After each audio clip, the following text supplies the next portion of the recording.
Hey, look at us. We're Like live. physical. You're physically here. We've been trying to be in the same room at the same time for seems like months. It's magic now. It's magic. It's a very special occurrence nowadays. And we are doing this vertical mode Mm, so that I look taller. okay, Does that work? it's working. Yeah. I think so. Yeah. Look at I'm like taller than you even. Yeah, I'll try to nudge There down. you go. There we go. There it is. And today we're going to talk to all the skeptics out there. Yes, the ROI, The return on investment. right? Because like we get this all the time of like, oh well, do those stats really mean that? Is it like that for sure? Hang on. Frankly, they are hard to believe, right? Yeah. Yeah, they seem a little bit over the top when you read something like, really? That seems too good to be true. Right? Maybe we should lie about the stats and then People believe it more. yeah, go on and clip him before he knocks everything. Oh, we got a puppy. 1 second, we have a puppy. Want to see the puppy? A big cat. This is where we'll get views. You got it. Yeah. Yes. Yes, yeah. What do you think? Oh, here. Just sit here. All right, we'll teach you all about culture. Here we go. So I guess some of the stats that we talk about is like 65% increased profitability, 30% increased client satisfaction. Mm-hmm. And people are like, oh yeah, sure. Sure. Really? Yeah, you're gonna lower turnover by 26% or whatever. Yeah. Well, we just make these up. These are from places like Gallup, places like they're the people put a lot of time and energy into studying this stuff. The people that have a lot of data points. Mm-hmm. So we put together, and I can share my screen. Should I share? I wonder if you guys can see it. Well, I'll try to get it to zoom in. I'm going to share screen here. Bear with me. And here it is. So here we go. Those are some of the stats that are, from these big companies like Gallup, like, the other culture companies and the other HR companies. They pull all these data. And so people are like, yeah, well, sure, whatever. So we actually went through and was like, okay, let's put on our skeptic hat. Okay. Well, I usually say like, okay, 65%. Like, forget that. What about 10? What would you do with 10? And people are like, 10 would be amazing. Like, yeah, I know, right? 10% more profitability. Yeah. Even if you're break even, but you've unlocked innovation, you've unlocked joy. Like for break even, like for the amount you're going to invest in culture, and let's say you unlock 10% profit, and it like was a wash. For the amount that you were going to bring into your company that wasn't measured in that statistic, because it's usually productivity and everything like that, but the innovations at key one nowadays with so much change happening, which we talked about last time. But like, okay, let's just say like you're a 50+ person company. Okay, we're going to take industry averages, and because we're nerds, we totally calculated this out, right? People can hear you snorting. Super. Okay. There's stats from Robert Half, right? Publicly traded HR company. And Gallup, 52% of employees leave due to poor culture and leadership. So people are leaving because of this. I'd say in my travels with big corporate companies, that sounds about right. Yeah. There's especially if it's a place or a market where there are other options, right? You're gonna go. Maybe you get a 5 or 10% raise when you move. You don't care. Right. Out of here, right? Yeah. 25% show that the people are actively looking for new jobs. So like a quarter of your employees right now are actively looking, i.e. they're applying. They are sourcing out new jobs. They are. That is terrifying for me. Like as a business owner, I mean, we don't have 50 people, we have 10. But could you imagine if 3 of those were actively looking? Like one person leaves and it's devastating. It is like, especially to smaller businesses. Yeah. Especially to smaller, where there's not redundancy in roles and people are wearing multiple hats. So when you hire, you actually have to hire unicorns because they have to be able to do multiple tasks. Small businesses, and I think this is why culture works so well for them, because they need that to survive. Sure. Okay, so let's just do the cost to replace one employee. Okay, oops. Okay, so Gallup suggests 50% to 200% of their whole salary is what it costs to replace them. Okay. Right? We're talking like time to post the job, time to review resumes. Then let's say you're big enough, you're a 50 person, you probably have an HR person. So they review the resumes first, then your hiring manager reviews the resumes. Then they select those people, then they book all the logistics of booking up the interviews and get coordinating. Then they actually do the interview, and then they might do like 5 interviews, and then they might talk about it afterward, like all the logistical time. That's where this dollar amount comes from. The logistical time to do the things.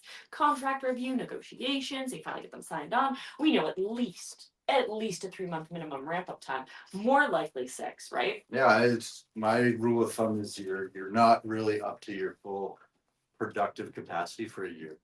And that's assuming you've hired the right person. You didn't make a mistake for that person who like killed it on their interview but didn't really. Right? Sure. That's just assuming you got the right person on the first try. Okay, so 50 to 200% of their salary is what it costs to replace one person. So then in a 50-person company, if 25%, right, we said a quarter of people are looking, if 25% are leaving, that's 12 people. Okay. Okay. And so then on average, the average Canadian salary is 60,000. Okay. That averages out across everybody, right? So 50% of that salary. So if all 12 people left, you're like $360,000, Grows really fast. right? Okay. We're gonna park that stat. I know you're gonna debunk it, guys. I know you're gonna we're gonna really, really put this to the test. Let's talk about communication.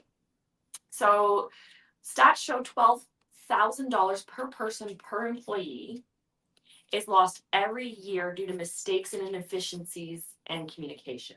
Do you want to talk about productivity?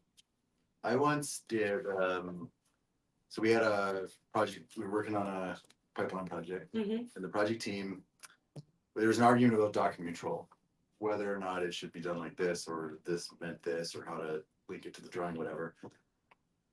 After about 30 days of this, I went back and I counted all the emails that we had sent on this, and I counted 223 emails sent across 4 people over the course of 30 days. So then I took that, and then I was like, okay, let's imagine that thinking about it, whatever, I'll be conservative, it's like 5 minutes per email. Sure. And I calculated it out, and I went to the team, and I was like, guys, look at this. Like, we are doing a training on document management, like tomorrow, because 60 minutes of our time times the 4 of us is way less than 5 minutes times however many hundreds of emails. But like, this is just like a small example of some of the stuff that goes on. Not to mention that if the emails were escalating, it's actually taking emotional capacity out of your employees because they're frustrated. They probably go get a coffee and they're like, Sure. language. They're probably like, darn. Yeah. Oh, man. We're live, Kate. Don't swear. Okay. So 50-person company. You're talking $60,000 lost per year in poor communication and inefficiencies. This is adding up, guys. It's adding up. Okay. 600, right? So Yeah. it's Okay. Let's keep going. Okay. Now, Gallup studies show that companies with highly engaged employees see a 20% increase in sales. mm-hmm. Okay. All right, so 50-person company, let's average for 10 million in sales. I think that's conservative for a 50-person company, to be quite honest. Okay. But that's like $100,000 Canadian per year in extra sales. That's all right. It's pretty good. I'll take it. Right. Right? Because we're averaging, this is profit, right? If we're averaging 20% increase in sales, we're assuming like a 10% profit margin, which I think is low. Mm-hmm. Like if you're only getting a 10% profit margin, we need to call us. We need to look at how you're doing things. So my accountant's on the phone. Okay. The Harvard Business Review, like these are not little companies doing these stats. These guys have some statistical analysis power behind them. They say that 25% increase in profitability. And Google studies show companies with an engaged employee see 35% more innovation. So in a 50% person company, average profit margin 10%. That's an additional $25,000 in profit. Let's just assume that they've been able to increase their profitability as per the Harvard Business Review. It's $25,000. Okay. I mean, not going to break or make the bank for a $10 million company, but like, why leave money on the table? Sure. Yeah. 25,000 is 25,000. Right? Yeah. Are you guys with me? Are you following it? Are we good? Okay, Okay. with you. Are you with me? Be a skeptic. Put on that skeptic hat. Okay. So, but like realistically, we're going to focus over here. Let's just zoom in over here. Realistically, let's be realistic.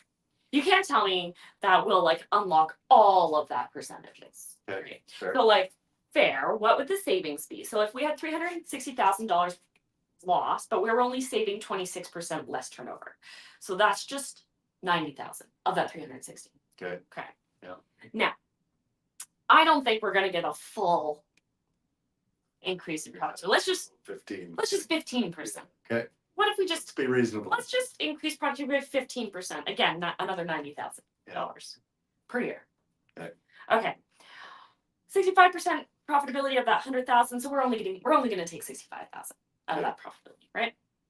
And then increase customer satisfaction. We said 30%. So of that increased sales of 25,000, right? We're only going to take only 30% of it because like we're not going to say it's all of it. We're doing percentages of percentages. Like we are taking such a conservative amount. So how much is on the table? Minimum. Like we're taking like the bare minimums of it because it's those percentages against these skeptical percentages. Okay. Are you with me? I'm with you. Do you agree? Yeah. I mean, I'm preaching to the choir here, so I don't Yeah. know. I don't know. Maybe we need to. No, Where's an engineer? Oh wait. it's conservative. Okay. Yeah. Okay. Conservatively, $252,000 Canadian per year. Per year. Not bad. Okay. But you know what everybody says to me? Okay, so we do one workshop. Mm. I'm gonna get those results. No. Why not, Adam? Because it's never, that box is never checked. You have to constantly push on it, right? Like, if you want to see results over time, you have to drive that engine constantly. I think that's the magic trick, right? Because in the meantime, you're trying to also do the things that make you money, which you're very, very good at. So when are you supposed to have the time and energy to be creative about culture, right? Well, and most people they make this like off the side of the desk. Like we're gonna do culture off the side of our desk. Oh yeah, we have a team of people who organize the social committee. Don't get me on my social committee. Should we do a whole session on social committees? Sure. Okay, we'll do it next week. See social committees. Yeah. Okay, so when do you start seeing this ROI? So back to our good friends at Gallup here, they show a 21% increase in 6 to 12 months. Okay, that feels about right. Right. It's not going to happen overnight. And they're showing a 4 times revenue growth in 1 to 2 years. Oh, not yeast, years. There's an R in here. Never let a dyslexic person create a marketing material. Yeah. Okay. So what should you invest? How much should you invest? Well, what if you invested just 1% of your revenue? Seems like a nice small number. I mean, that's a start. Right? You're making 10% profit, we assumed, right? So reinvest 1 for 4 times the revenue. I'd say take my money. Yeah, take my money. Where's that investment? Where's that right? investment? But I think this is I don't know. This is the funny thing. This information is out there for free. If you go Google it, it's there. People are saying it. People are doing it. There's real life examples of people who have done exactly this and seen better results than that. It's all over the place. And yet still we are resistant to believe that it's worth doing. And you know where I think it all fell down? Back in the 80s, there's this big hurrah for corporate culture and values, right? And these expensive consultants would come and be like, oh, we're going to define your values. And they'd take leadership off this like amazing retreat down somewhere hot. And everybody would have this amazing experience. And they'd come back and they'd be like, these are our values. We're going to put them on the wall. Mm. And they thought that it was done. Well, culture's not done like that. First of all, we know it's not the wall's job to hold your values up. But it is a series of things. And I think this is where our 4 pillars come in. Yeah, it's never done. That's the thing, right? your psychological safety, as like anyone who's in leadership knows, you constantly are pushing on this button to reinforce with your team that you welcome feedback. That never stops. The one time you snap at somebody, it's all falls down. You've gone back 10 steps. You know, accountability. How many times we talk to people and like that accountability is like the number one buzzword when we're talking to people. They're like, oh my God, we're having that issue. Do you work for our company? Are you spying on us? Are you spying us? Like, oh my God, if people would just do what they say they're going to do or what they're supposed to be doing, I would just be so happy. Right. We see that, especially from middle management all the time. Accountability. Big time. Effective communication. I mean, look at the stats there, 12,000 per year. Ineffective communication, right? Sure. That meeting should have been an email. Right. Yeah. That email should have been a training. Right. Walk across the hallway. Right. Go. Yes. You know, all those things. And that's only exasperated with remote work. So if you haven't set expectations on how to communicate through your remote channels, right? Like what's acceptable, what's not acceptable, what's a got a minute kind of interruption kind of thing. Yeah, how do you do it remotely? So like defining that. And I think so effective community, and then we have strategic improvement because nobody wants to sit there doing the same annoying thing over and over and over again that's irritated them. Well, so strategic improvement is my favorite one because I think that status quo, like your culture could be status quo. You could be making money and doing the same thing over and over and over and over and over. Yeah. But I don't think in that scenario, you're going to see those results. I think you're going to see those results when you're pushing. So when there is change, when you are pushing people out of their comfort zone, that's when you're going to push them to realize their potential even further, to be creative, to think outside the box, to to think about their neighbor who owns a company and they're going to go ask them and then refer you to the salesperson, right? Like change is a part. Like it doesn't have to be like drastic. We don't want people to get exhausted. But I think for real culture where you're going to see that ROI, I think you have to be pushing on change constantly.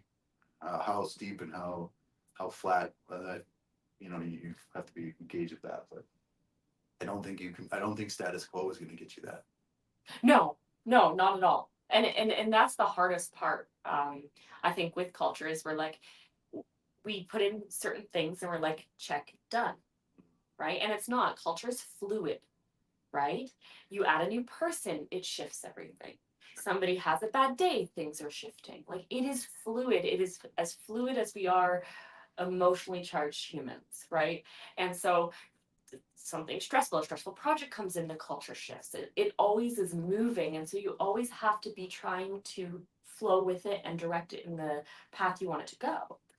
And I think that's we tend to, I mean, we're engineers, so we love a good spreadsheet or a good process, right? So we tend to process stuff out, right? Like, oh, I'm gonna figure out how this needs to be, or how I want my team building to go, or how I want my event to run, or whatever, right? And I'm gonna process it out, or I'm gonna map it out, or I'm gonna say this is how it's gonna be. But you can't do that because culture is very, very strongly based in emotions. Yep. If you want to see ROI, you have to push on emotions and you have to pay attention to them, and that is uncomfortable.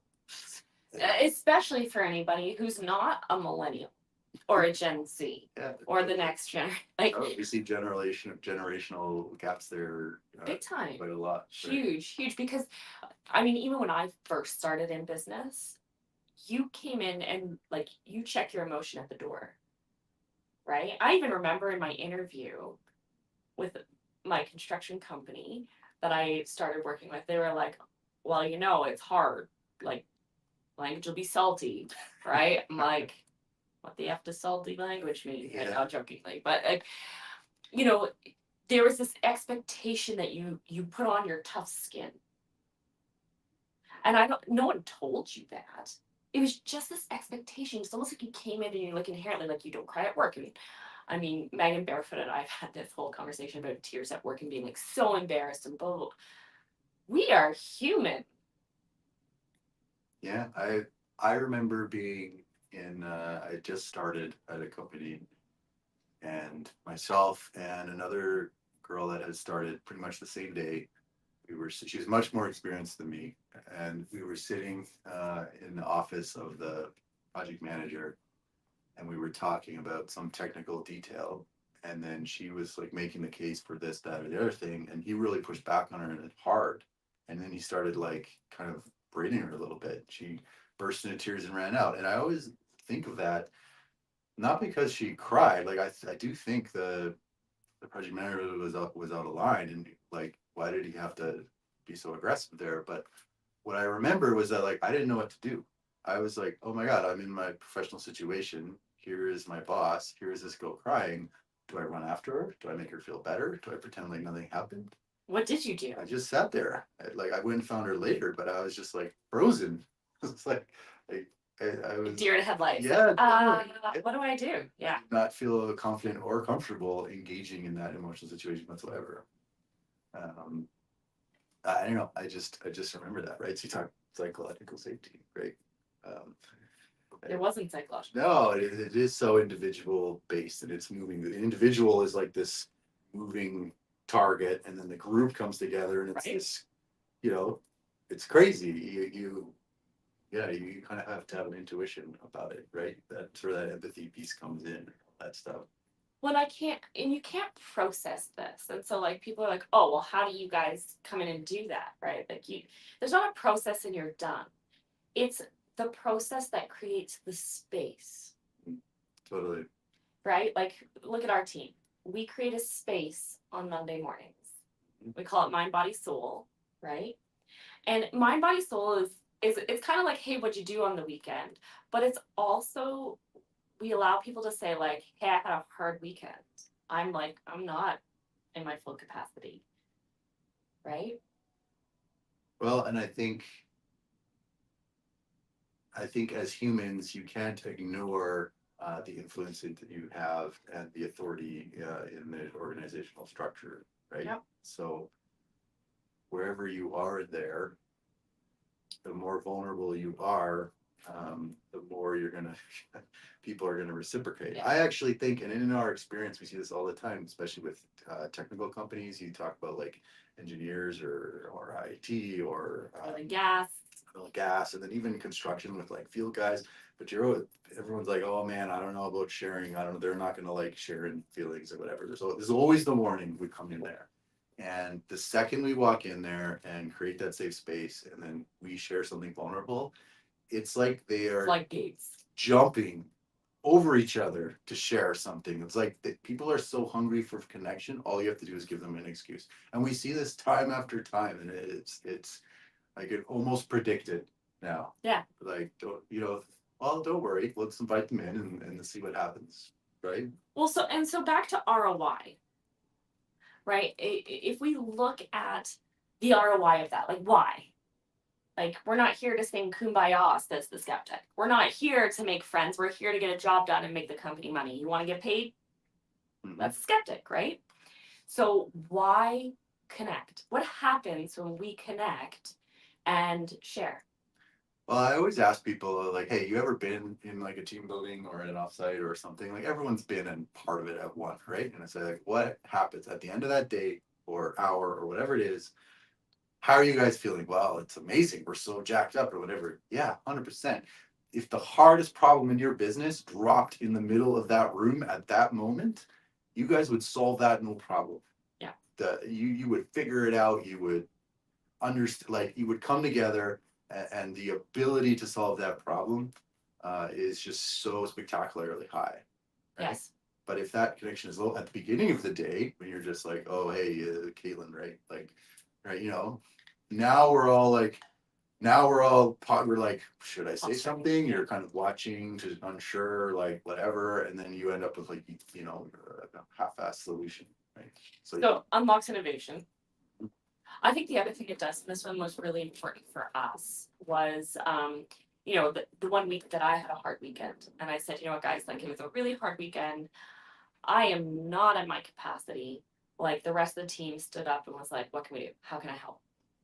They knew that if I was short in my email, it was because I had a hard time. It had nothing to do with them or whatever. So there was this forgiveness and allowance for me to go through my hard time, plus the support.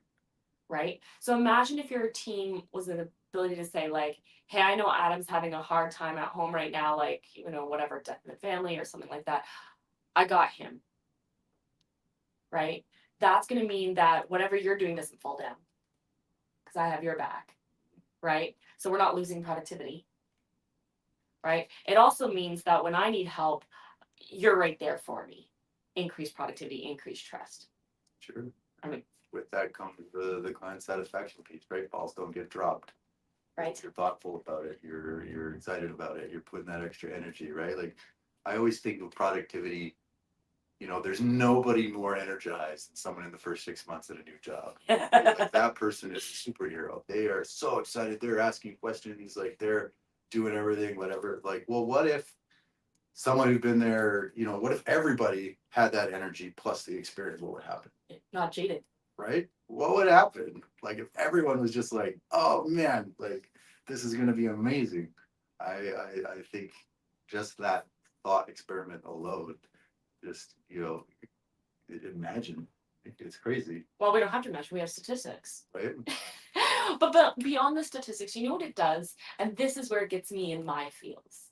This is my why. This is my purpose driven. This is like why I grind it out with you at Enta to build this to make it something.